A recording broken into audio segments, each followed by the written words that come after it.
I think anybody who's in the business of working directly with athletes, probably one of the most challenging things to do is to become more scientific in the way that you work, and to be a bit more data driven. And yeah, I mean, early on in my career, it was a real challenge. I was a grew up as an athlete myself, and then moved to the Olympic Training Center here. And I was right away exposed to an incredible amount of sports science. We have this legend in Canada, a guy named Dr. Dave Smith, call him Doc. He's now probably in his early 70s, but Doc, you've got these pictures of Doc at the Sarajevo Olympics in 1984 with his mass spectrometer that he's brought into the athlete village. He was taking blood samples and doing all kinds of stuff that, really for me was like my beacon for saying, how do you do good sports science, and how do you do that in a way that has impact?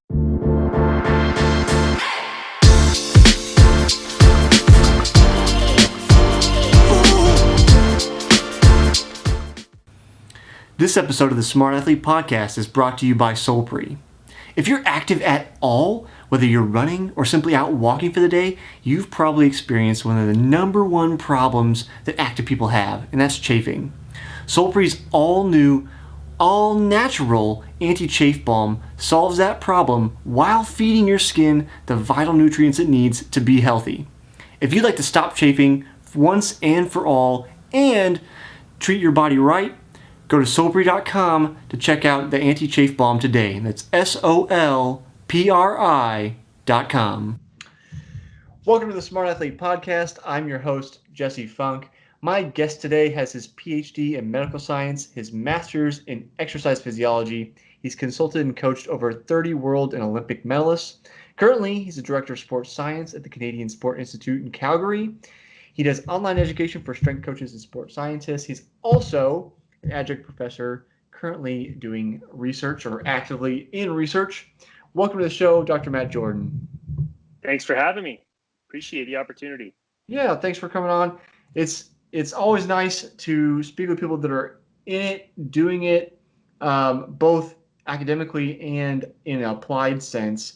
I guess I'll just jump right in. I think I'd read one of your blog posts talking about early on you had difficulty trying to merge the stuff from the lab and the research side to your athletes. So I guess I want to ask him, how's that methodology kind of evolved over time, and how do you do that?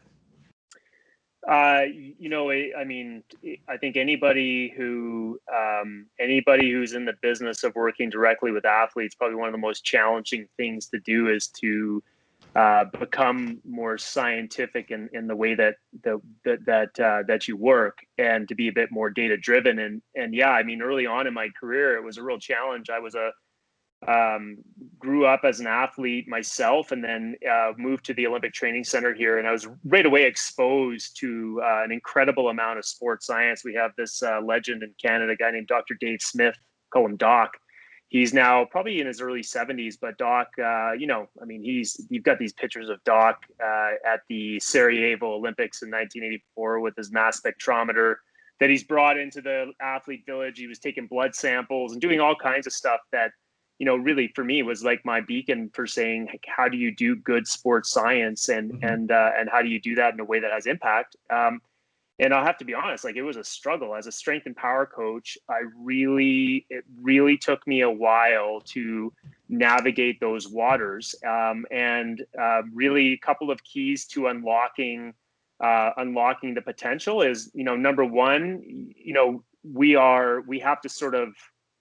have to learn to think about like a scientist. And that's something that I've written a lot about in my blog posts is, a scientific mind. And it doesn't mean that you're trying to do, research studies when we train, because that's not feasible. But you've got to have that scientific mind. You've got to understand the basics of measurement, because that would be the biggest problem I would have had, starting off in my career, was my measurements were just not accurate enough. So I'm trying to see these small changes in my athletes. And meanwhile, the noise is like 3 times bigger than that small change that I'm looking for. And so the downside of that is that you never really pick up what you care about. And then I'll say the third thing that was really a good key for unlocking the potential for me was getting just kind of a little bit of experience in working with data, because, for where I started, using Excel and hand bombing, graphs, or, trying to create stories, it was just like, honestly, you'd collect data for an hour and you'd spend the next half a day trying to make something out of it. And so a little bit of skills. I got a little bit of skills it's actually free. You can download this off the internet. It's a program called R, and literally the letter R. For anybody who's in sort of data science or statistics, they'll know what R is. If you've never been into it, you're like, what? There's something called R, like literally R. And, reality is it's a super powerful programming language. And if you can, what I basically taught myself is how to code and how to work with data. And long story short is those three things really unlocked my ability to, as a coach, start using data more efficiently. And man, it's been it's been a big part of what I do, and it's a massive part of our work at the Institute these days. Is a data-driven approach. I feel like whenever I speak with, I'll say sports scientists as an umbrella, everybody has their own little, kind of specialization. Yeah. It always seems to be a struggle to get all of the data you want, and like you said, filter out that noise. I think particularly a few weeks ago, I spoke with a guest who is at basically the Olympic Training Center in Australia, and she's studying swimmers. So it's like notoriously difficult to try to get like power data on them and all these kind of things since they're in the water, and it's not a nice kind of medium to work in to try to get that information. So it seems like more than half the battle almost is just collecting the data accurately to begin with. Oh, I mean, yeah, it's huge. I mean, one of the things that I think through our institute, but a lot of through my PhD work, is we really brought to the community of high performance training, strength and power coaches, sports science, and sort of that elite environment. We were one of the groups, not the only group, to really start to develop this dual force plate system. And so you have a force plate underneath each foot, and you have people do jumping and squatting and all this other stuff. And what you can do is you can tease out these asymmetries, these force time asymmetries that allow you, especially around injuries, which is actually where I spend the bulk of my time these days, is dealing with athletes with ACL injury and sort of helping them get back to sport, back to performance.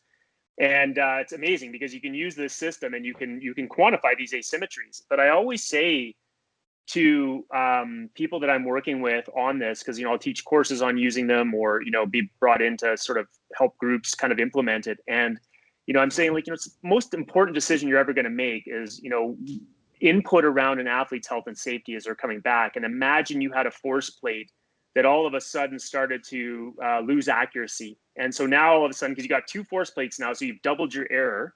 And imagine now you're in a situation where the athlete's true between limb asymmetry is 20%, but for some reason one of the plates is broken, and you register an asymmetry of 5%. And now you're going to go back and make a recommendation to your head of performance or a coach or whatever to say that this athlete's ready to go, and you've actually made a mistake because your equipment wasn't working. And I just come back to this as a cornerstone is, if you're going to be using a data-driven approach, it is so essential to make sure you understand the accuracy of your instruments. And obviously there's situations there where, our force plates, we use a brand called AMTI, which is a real well-known brand of force plate. We calibrate our plates once a month, and we're within basically less than 1% difference in terms of the true load versus our measured load with our system. And there might be situations like with wearables, because I actually work with a wearable company called Plantiga out of Vancouver. It puts a IMU in an insole and measures, uses machine learning to measure insights in your movement and health and whatnot from the basically the smart shoe or the smart insole. But there's a bit of a trade-off, right? Because it's a wearable, so the accuracy goes down. And it's not that, I think it's more about, for anybody doing this, is you got to know how to evaluate accuracy, how to monitor it, so if your systems are changing, and then you have to know like how to contextualize accuracy or measurement error in the context of being able to use a data-driven approach. And I would agree, it's not easy. It takes a little bit of skill, and if you skip over the step, it can make it really hard to understand where it all fits. So yeah, it's a key piece. And I think in that same post I was reading, it was you were mentioning like part of the difficulty starting out was like the inaccuracy of the plates you were using. So Yeah. was it simply a matter of time waiting for the right company to come out with the right thing, or did you like take an active approach and say to whoever's place you were using, like, hey, these are not accurate enough, like, could we do this or that? Yeah, I mean, you know what it was, honestly, Jesse, it was early days for me. And if I can rewind back to that time in my life and in my career, I had just wrapped up my master's in exercise physiology, but the real focus was more muscle physiology. I was actually looking at the effects of vibration on neuromuscular function. So I had a vibration plate, and I was Okay. doing EMG and nerve stimulation and looking at, basically voluntary activation of the quadriceps. It was kind of a cool little study. But anybody who's done graduate work, you'll know, like, you get it grilled into your head about how to make sure you're, calibrating, checking your equipment. And then you get out and you're like, I'm done, right, so to speak. And it wasn't that the plates were had low accuracy. What happened was we got these plates that were cost effective, cheap, basically, right? Yeah. They're by a company called Pasco, and they're these little foot plates that are about a foot by a foot in terms of their dimensions. And the challenge with them is they were built for doing like high school physics education classes. So they're not meant for, I would say, lots of wear and tear like we would put them through in our environment. And what had happened was one of our athletes had been jumping on the plate and had done a really hard landing on one of the corners, and basically it tapped out the load cell, and at that point it starts to drift and it's broken. Basically, I missed it. So what had happened is I'd been collecting data, and I'd gone through the process of calibrating and making sure that everything was good when I got these plates, right at the beginning. And I remember one day bringing this one athlete in. Her name was Shannon Rempel. She was a speed skater, and I looked at the force reading. I'm like, what? She's saying she weighs about, well, this case it would have been about 30 kilos. And, at the time she was probably, let's say, I don't know, 60 kilos, let's say she was. But there was a really clear discrepancy at that point that I observed. And I was like, oh, shoot, like my plates aren't working. And so I hadn't been checking it. And it was, I touched the hot stove and burnt my hand. So just, as a kind of general rule, you should always be checking your equipment. But yeah, I mean, it was just the reality, Jesse, was like the plates were great. Actually, there's been papers published on them. I always just say that they're not overly durable, but Okay. But where we are today, I mean, I run a research lab out of the Canadian Sport Institute, Calgary, which is, you mentioned that in the lead, and it's one of Canada's 4 Olympic training centers. And I've got a really nice lab space now, and I've got graduate students who are doing research, and we put them through a cool internship program and give them a scholarship, and they get their degrees and whatnot. But, now that we're in this lab and I'm actually directing students, and we've got, a wireless EMG system and an IMU system and force plates and force handles and a really cool dynamometer to measure rate of force development and quad ham and hip strength and a leg press, like all this stuff that we can use for testing. It's actually, we have to be very vigilant to make sure, like all people should, if you're using a data-driven approach, just make sure your stuff is working when you collect data. Because I've made that mistake, and there's nothing more frustrating than that. I guess maybe that's the key to most things, though. Like if you have a large enough budget, you can probably find the most accurate equipment, but it doesn't always work that way in the real world where, it's like you work with what you got and then just have to make errors. But it makes sense why now you kind of preach the, make sure you check your equipment, make sure, you know that it will work, it's accurate. Yeah, totally. I mean, it's funny, so I did my PhD under a guy named Walter Herzog, and if there's anybody on the call here or listening to the podcast who has ever heard his name, he's a world-renowned biomechanist, and he's basically, essentially at the coal face trying to understand how skeletal muscle works. So really basic science. But he brings this guy in named Jerry Pollack, who is a researcher from the U.S., and he's kind of in the final part of his academic and research career.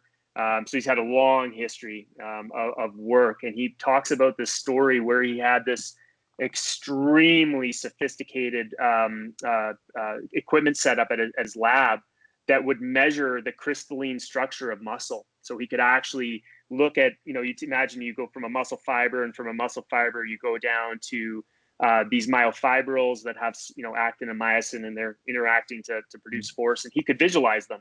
And he talks about the day that he had to move lab space from one lab to another lab on his campus, and there was something to do with the vibration in the building. And after that point in time, he could never get the accuracy and precision back, and it basically stopped his research because he couldn't ever find the accuracy and precision to make the measurements that he was making. And it's funny when you hear stories like that, and then you think about our world where a lot of times we're like, oh well, it's just, you're just testing athletes, right?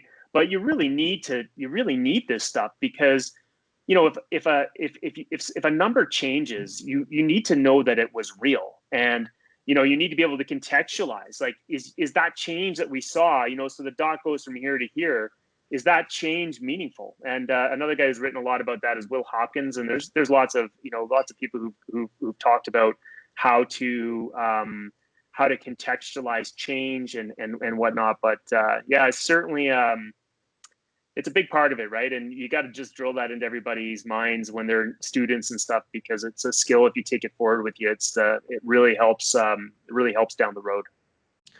Well, and it's like, not even just from the performance aspect, but we think about, like, whenever I talk with people doing research, the number one problem is getting enough participants for a study in the first place, right? So then your N number is already low. So it's like, even if you find something statistically significant, it's like, well, how applicable is that to a large group? And then compound that with, where your instrument's accurate, which could produce false positive or false negative, and then you end up with this like cascading effect of, are we actually accomplishing anything? Well, heck, and you know what? You asked me the question at the beginning, like, I think how did you phrase it there?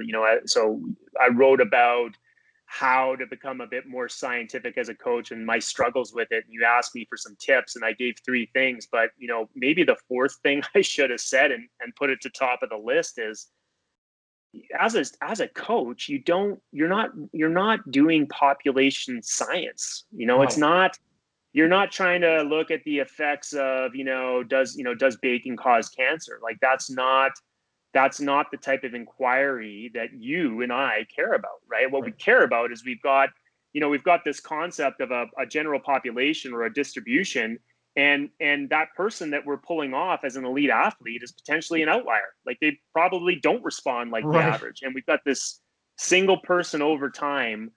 And what we care about is being able to measure, quantify, track, and evaluate how that single person, that N=1 case study, how's that person tracking over time. And really, ultimately, it's a whole, like I always say, it's like we're stealing things from science so we can do that type of inquiry, which is, oftentimes these small groups or one person. And it's kind of a funny thing, right? Like, when you think about it, I like to think about the world sometimes as a big bucket of blue chips and red chips.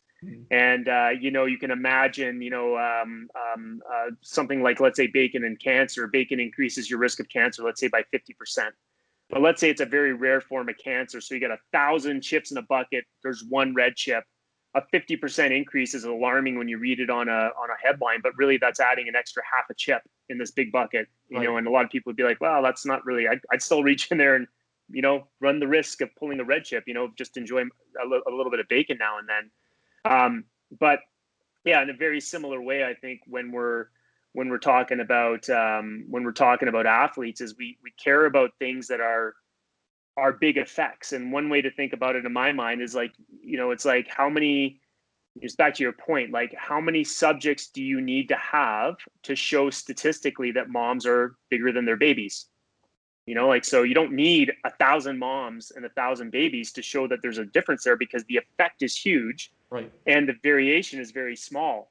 And if you actually do a power calculation, you need about 3 or 4 moms and babies actually in each group, and to show that effect. And so, Yeah, I would agree, right? Like what we care about are things that are big effects. We don't want these little itty bitty things where we're talking about this little minute effect that might have this little thing possibly. What we Right. care about training athletes are the big rocks in the bucket, because that at the end of the day, if it's what usually makes the difference, right? So yeah, it's a tough world, right? Got to steal from science, but we got to remember if we're in that business of working with athletes, we're coaches first. We got to connect with people. We got to be able to create buy-in. All those things are so much, they're also so valuable and so important at the end of the day.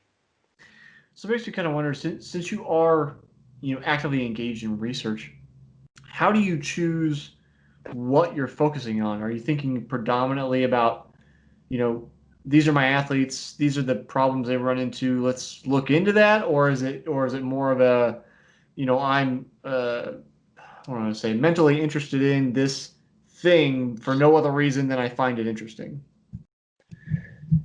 I mean, I think that the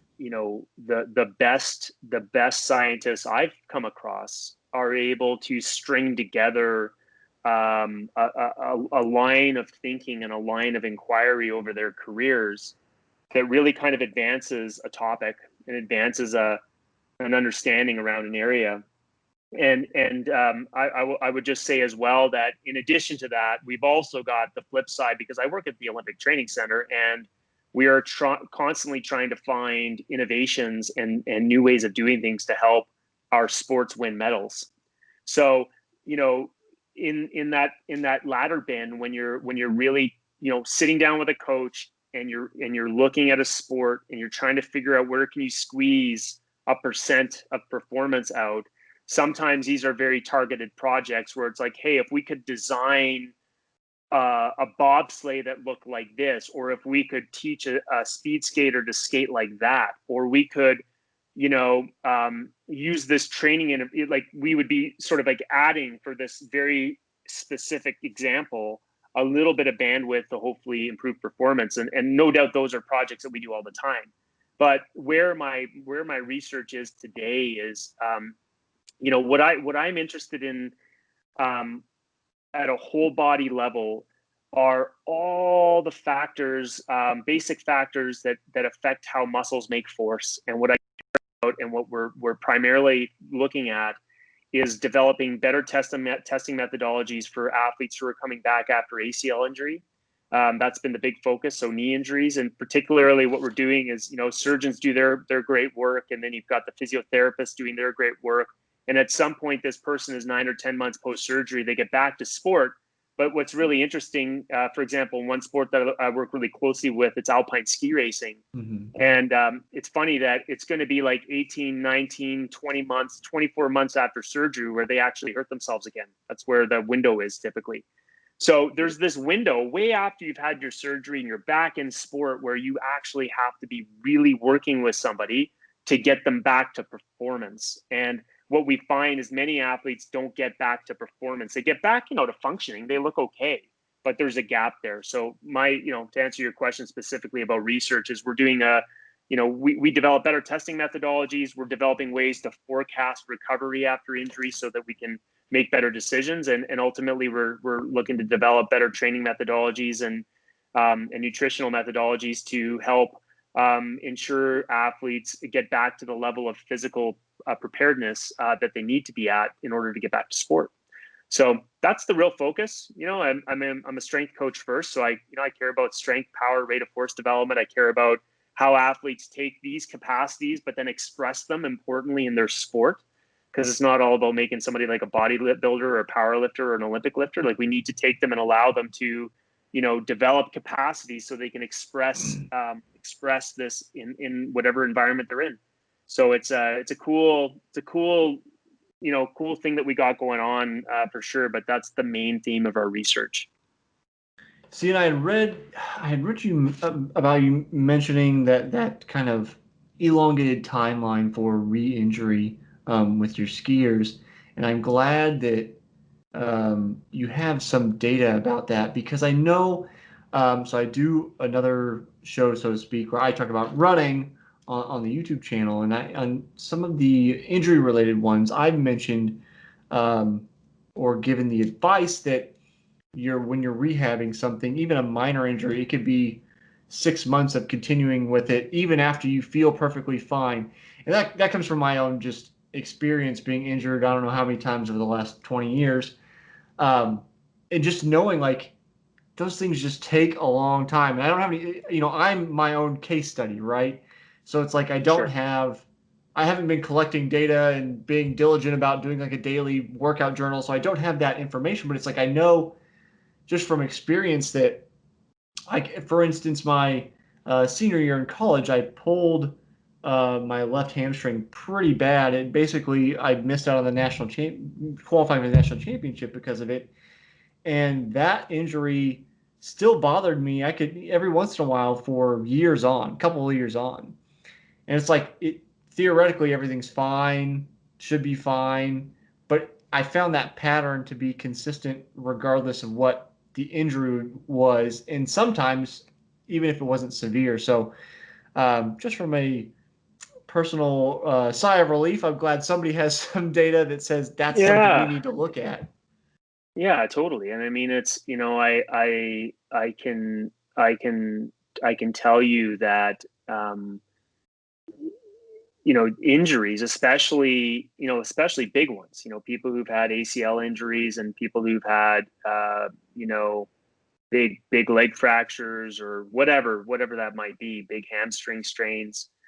Um, you you definitely see well, not in all cases, but you definitely see a long-term impact on basically how you self-organize. And this has been an area of inquiry for me that has been both sort of academically, philosophically, and also from a coach standpoint, been of great interest. But there's a body of science called dynamical systems theory, which is talking about how do how do how do how do dynamic systems, which we would be a dynamical system, right? We're responsive, we're adaptable.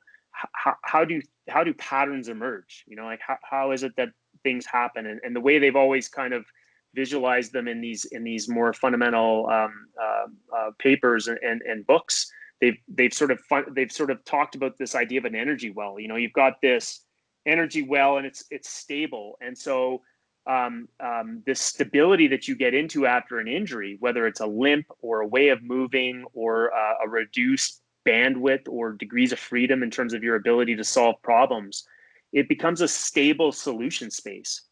And so even after you've kind of come back and you've given it time, some people just get stuck in this space, and it becomes extremely difficult to get them out. And so what we sort of like hinge our work on is that I always say it's like kind of coming back to your line of scientific inquiry for the coach. You've got deductive reasoning, kind of start with the literature, and you have a hypothesis, and you gather data, and you analyze, synthesize, and arrive at sort of a understanding or a conclusion. But an inductive approach where you're making observations and you're looking, and then you're arriving by observing towards a hypothesis or a hunch to explain, what has been observed. It's oftentimes how we're working, right? Like if you have an injured athlete, I say it's like, guys, you're like Sherlock Holmes. You're coming to the scene of the crime. You got your magnifying glass, you got your DNA kit, you got your fingerprint kit, and you're going to go and look for clues because you're going to try to arrive at a plausible explanation for who killed the butcher. In Mm-hmm. this case, it's not who killed the butcher, but it's why is Jesse continually moving in such a way or expressing things like this, consequent to this hamstring injury that he sustained. I'm going back, hypothetically back in Yeah, your yeah, in yeah. your in your former days, but that's the idea, right? And what we need to be able to do is we need to be able to understand to the best of our ability, like what are the constraints that are causing the movement to be shaped a certain way, and then what levers can we pull to get the person out of that energy well and into a place where they've got those more normal patterns restored, and that's tricky, but I think it's at the end of the day, with these more complex questions about how do you get the person back, especially when they're stuck after an injury. It really takes a team, and it takes a multi-view approach to function. So if we're looking at those athletes that, the skiers that have that high, I'll call it recidivism, but it's really just rate of Yeah. reentry. At that, like, what do we call it? It's 18 to 20-month mark. Was that Yeah. accurate? Yeah. Yeah. Is it simply a matter of saying, okay, the tests that okayed that athlete to get back to performing, we need to do those same tests until 24 months? Or is there a different protocol, or have you developed any ideas or systems to put in place to help that, like, prevent that re-injury? Yeah, well, I mean, so it's funny because the emerging data that we have on the kind of, and I'll use an example of an ACL injury. The standard of practice these days is to use these functional tests that are easy to do in a clinic environment, right? So single leg hop for distance, triple hop, crossover hop, whatever, and you measure either with a stopwatch or a measuring tape on the ground performance. The challenge there is kind of twofold. Number one, you're measuring this person at a single time point, 9 or 10 months, and then oftentimes people don't do it again. And number two is that if you know you need to jump to the same distance on both sides, most athletes can hide their deficits, compensate, and achieve the performance benchmark while masking the real problems that they have. So they pass the criteria, but they actually are just hiding what it is that's holding them back. And so I think you're right. It's kind of a twofold thing there. And it's funny. Like the other day, I was listening to the radio, and farmers' almanacs are coming out right now, and they're starting to do their predictions for whether it's going to be a cold winter or a warm winter. And it's funny. Like you listen to this kind of forecast, be like, oh well, we're expecting it to be a very cold winter this year for a variety of factors. And but the real reality is like forecasting the weather. It's pretty good a couple of days out. But as you go further out, 10 days, 14 days, 3 months, it just gets more and more variable. And to your point is that when you're looking at monitoring athletes after injury, it sure is a limitation to be able to just bring them into a lab once or twice over their recovery, and to hinge all of their recovery on these single time point discrete assessments. And so it's absolutely something we need to get better at. And that's part of the work I'm doing with this insole company in Vancouver, Canada, called Plantiga. It's actually amazing because with machine learning, and I mean, to start off, you've got a smart insole. Now you can basically collect data every time you run, every time you bike, every time you walk, every time you jump. You can throw them in your shoes when you're on hikes, when you're playing open activities. And the machine learning algorithms are starting to be able to learn when you're walking, when you're running, when you're jumping, when your foot is on and off the ground. It can give you biomechanical measures from that. And importantly, is it can start to predict that your patterns are starting to look like somebody who's injured or somebody who's not. And so that becomes extremely powerful. And I think it's going to be the future, Jesse. I think we're going to have, we're going to see that probably as the next few years emerge, that these wearables are going to allow us, to your point, to capture people when they're at their highest risk and to do it more ubiquitously. And so that's exciting. I think an exciting prospect for anybody who's either an avid runner, endurance athlete, weekend warrior, Olympian, whatever your badges that you wear in your chest. There's going to be, I think there's going to be great advances in that field. I just feel like we come back to data, right? I feel like, and maybe this is just me being an optimist, but I feel like as humans, we can figure many of these things out, even these highly complex systems, our bodies, the weather, if only we can have enough data about enough things, figuring out, what data is important, what's not. And like you said, if you only have the ability to test an athlete one or two times, there's obviously the mental aspect where they could psych themselves up to meet the criteria because they know, hey, I want to get back to training, and all I have to do is just get through this one little thing, and Dr. Jordan's going to let me go, and it's going to be fine.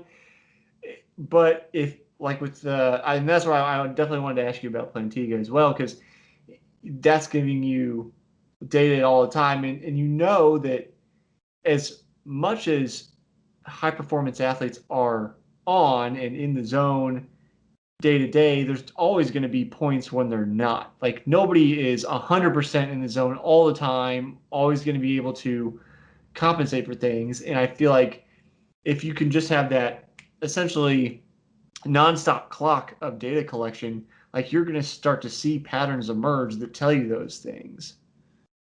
Yeah, no, I mean, I think that's it, right? And I think that the reality, Jesse, with these things is they are complex. It's like the weather, right? Like Right.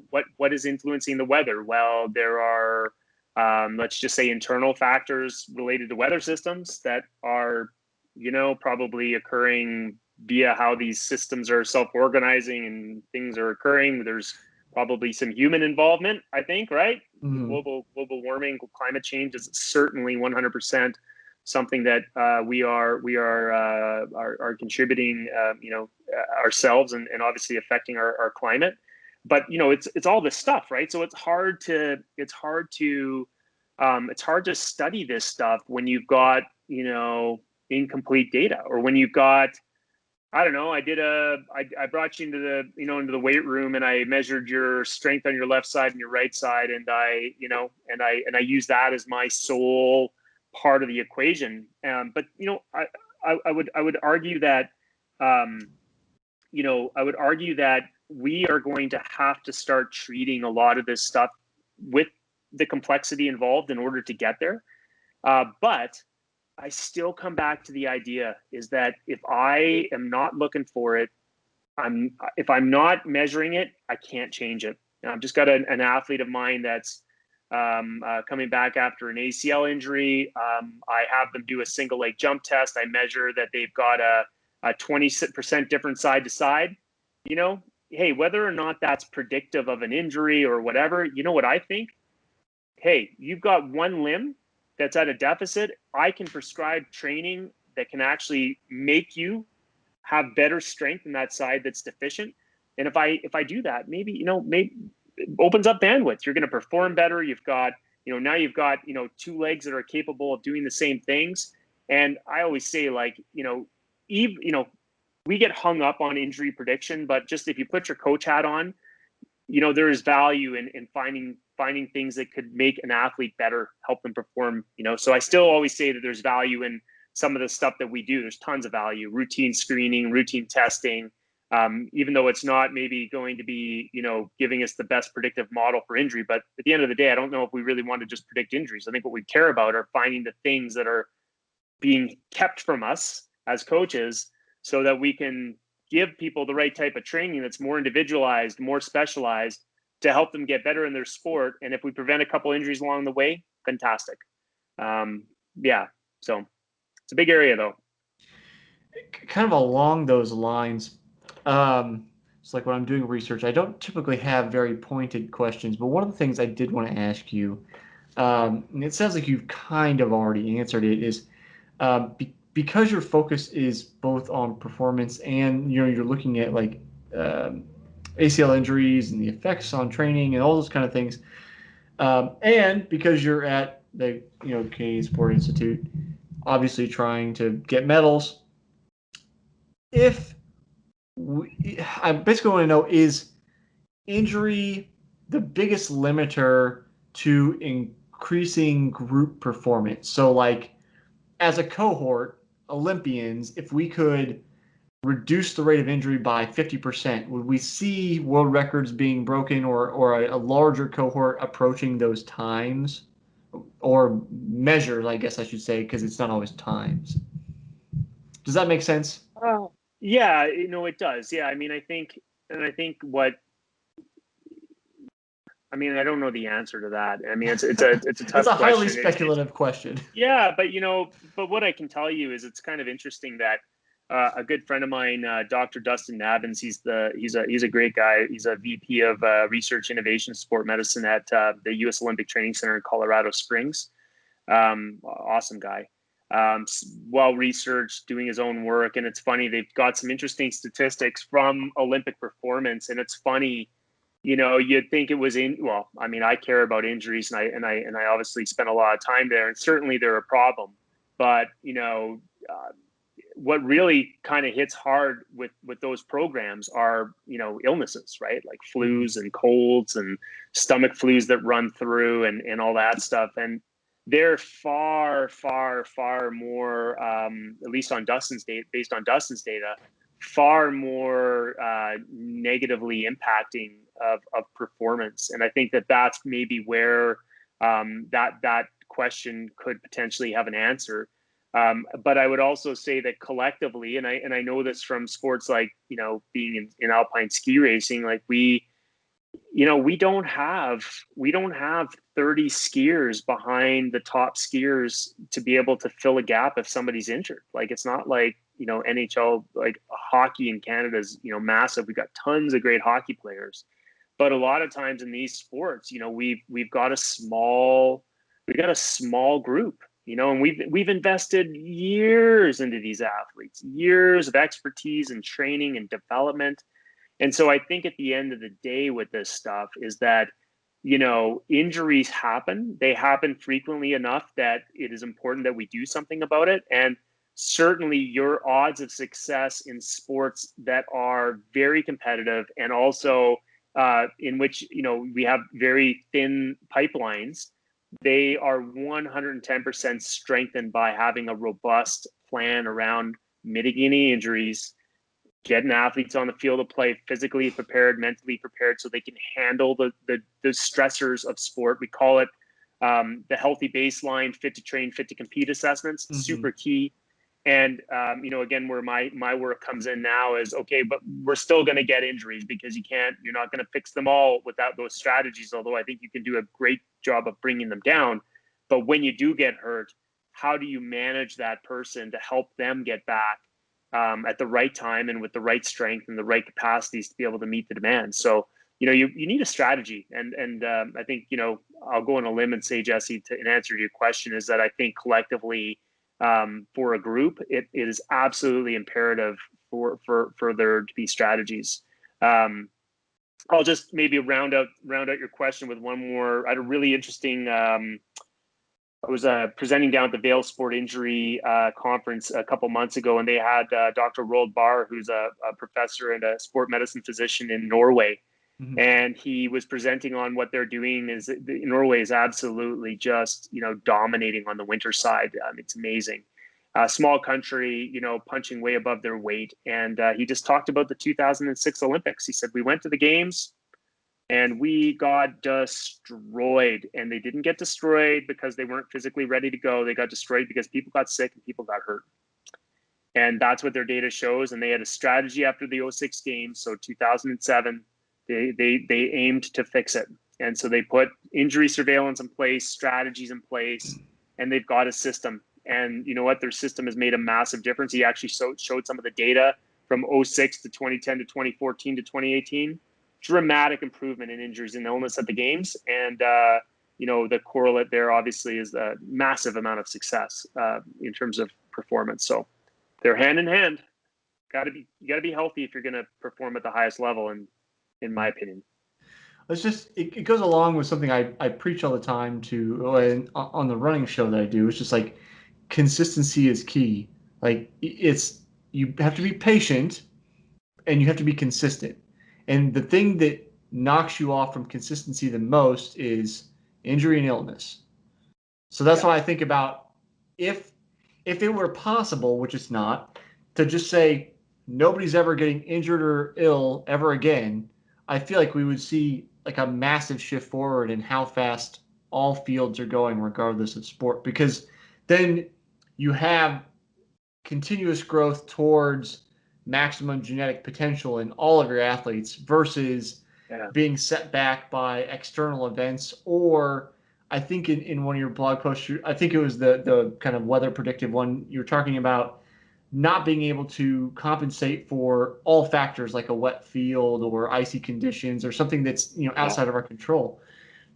So it's like if you can eliminate all those things and allow the entire cohort of humanity, I guess we'll say, or it could just be Olympians, to propel towards their genetic potential without those externalities, it seems like you would see, that big increase. And maybe the Nordic team is, at least I'll call it a case study because it's small group.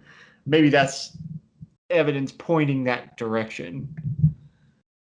Yeah, I think it is. And I just know that when it comes to burden of injury and burden of illness, whether you're talking about a professional team, you're talking about an Olympic team, military groups, firefighter, police force, all these physically demanding jobs and professions and endeavors. Managing health and readiness are important. And I don't know of any organization that's not pushing hard on this. The challenge that I see is I don't know how much all of our efforts have actually moved the needle towards making it better. Like think about the NFL. I mean, I don't know Canadian guy. You probably have heard his name, Derek Hansen, he's a speed coach from Vancouver, but he's he keeps this tally that he started. He starts every beginning of every year with NFL. The tick box for ACL injuries, and this post a couple weeks. Here we go, gang. And just showing, boom, boom, boom, boom, the number of athletes blowing out their knees, and it's already starting. And you have to ask the question. We've never spent more money on sports science, sport medicine, testing, all these things. It's never been more at the front of our minds, yet it sure seems statistically like injuries have stayed relatively stable. And so I think when you look at the studies, it's what you realize is it's probably not it's not complicated stuff, right? Like number one, injury prevention training programs have been shown, at least in youth athletes and in a number of different more sort of like lower level of competition examples, to be highly effective for reducing MSK injuries.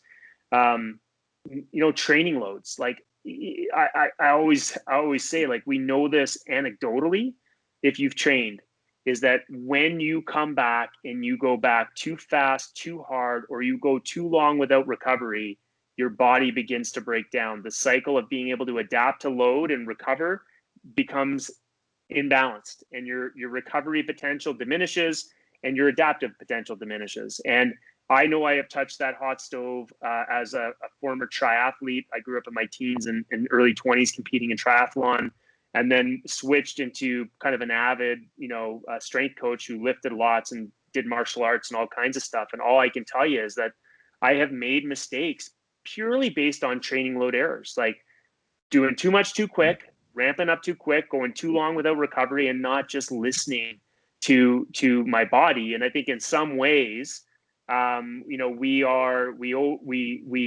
forget that there's a lot of simple things there. And if I always use the example, like, imagine you're going to take your investment every month. You take $2,000 and you put it into your savings plan for your future. In Canada, we call them registered retirement savings plans. For you guys, it's the 401k. Right.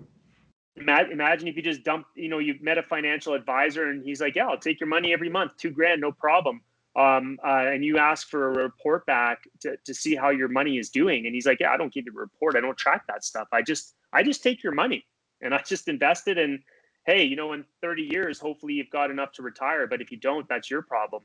And in some ways, when I think about training, I think about us prescribing exercise and training. It's the most important thing we do, yet the majority of us have no number on what that is. And I'm not saying it's easy, because I'll be honest, I don't have numbers for every athlete that I've ever coached in my life. And I still believe I've had the opportunity to have some positive impact there.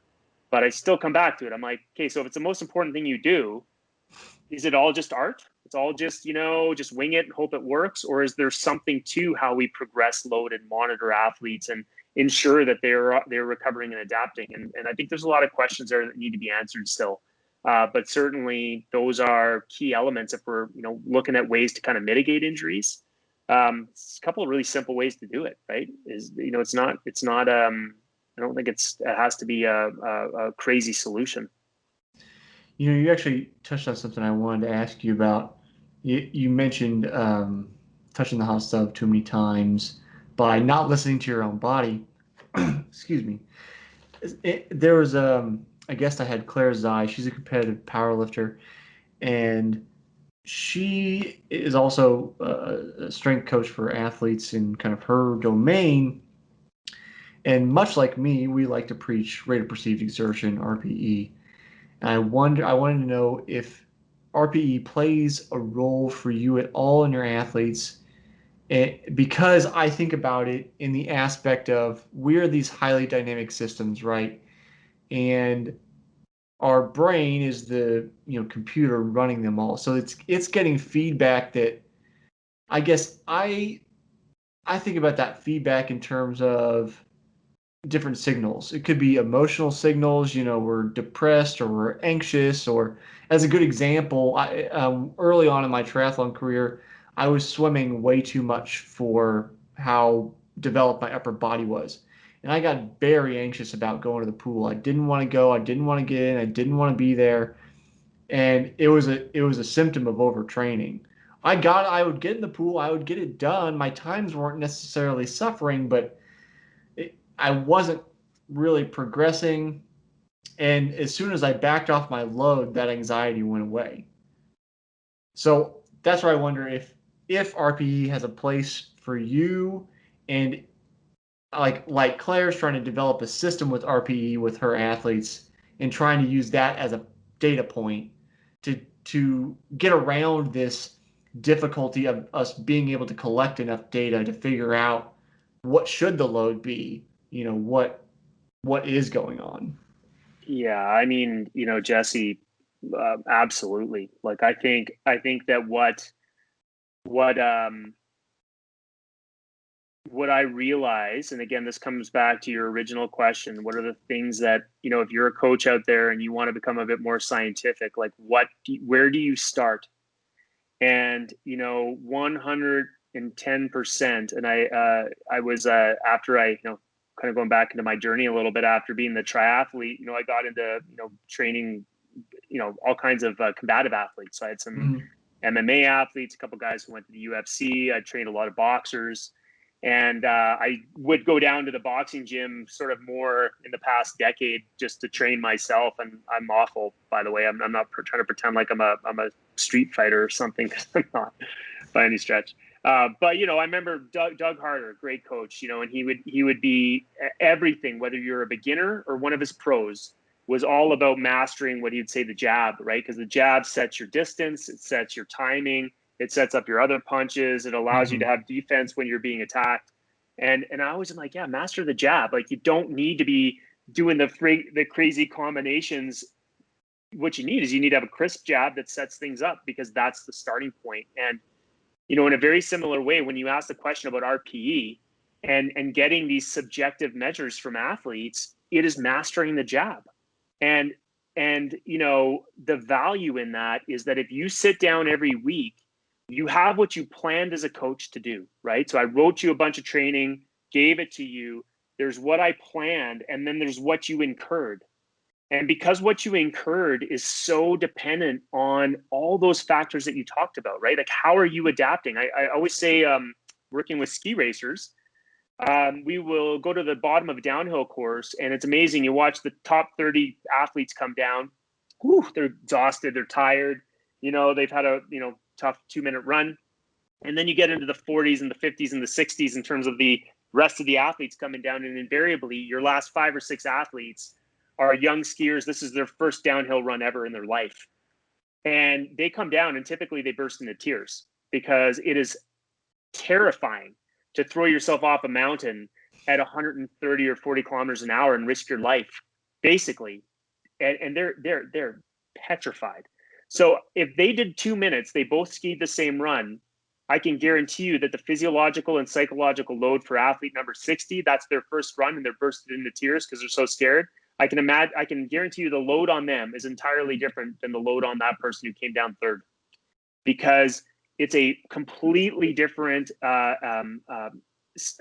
stressor on the system. And one of the best ways to capture that is using the RPE method. And Carl Foster, who is, he's an American from Milwaukee. He was a professor in exercise science, and he used to work with the U.S. speed skating team. And he's got a great paper, 1998, where he sort of validates the sessional RPE method. And I'll tell you, today's day and age, going back from what Carl put out there in 1998 to today, where you can make a Google form, $0. You can have your athletes every single day fill out, I did a run. It was 60 minutes long. It was a 5-on-10 effort, and they give you a couple of notes. It is so valuable to go back to those simple anchor points when you've started to amass data. And one sport that I've been working with for a long time, as I mentioned, was ski racing. And when I was working with the women's team from 2010 to about 2018, I've got probably 10,000 rows of data in my Google sheet from all of the entry points of these athletes over that time.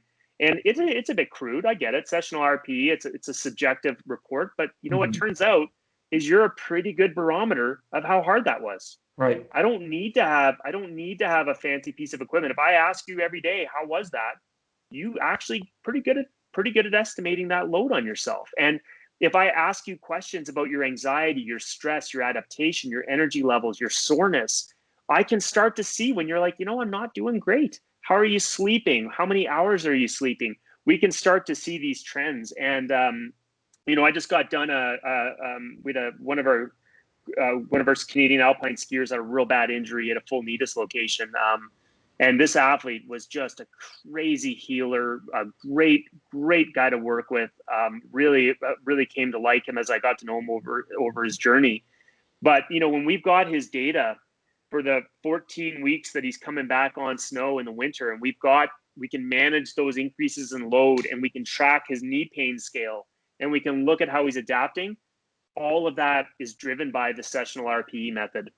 It's a great tool. And it's so available. It's easy, right? How long, how hard, what was it? I always ask an energy level question too. So give me your energy scale from 1 to 10. 10's best ever. You felt amazing. 1 is the worst ever energy. And what's really interesting, and you'll know this too as a triathlete, that very often what ends up happening when people are maladapting to training stress is the easy workouts start to feel really, really hard. So you're doing these recovery sessions. You're like, oh my God, that was supposed to be like a nice, easy 90-minute zone 1 ride on my bike. But man, that felt like the hardest thing I've ever done.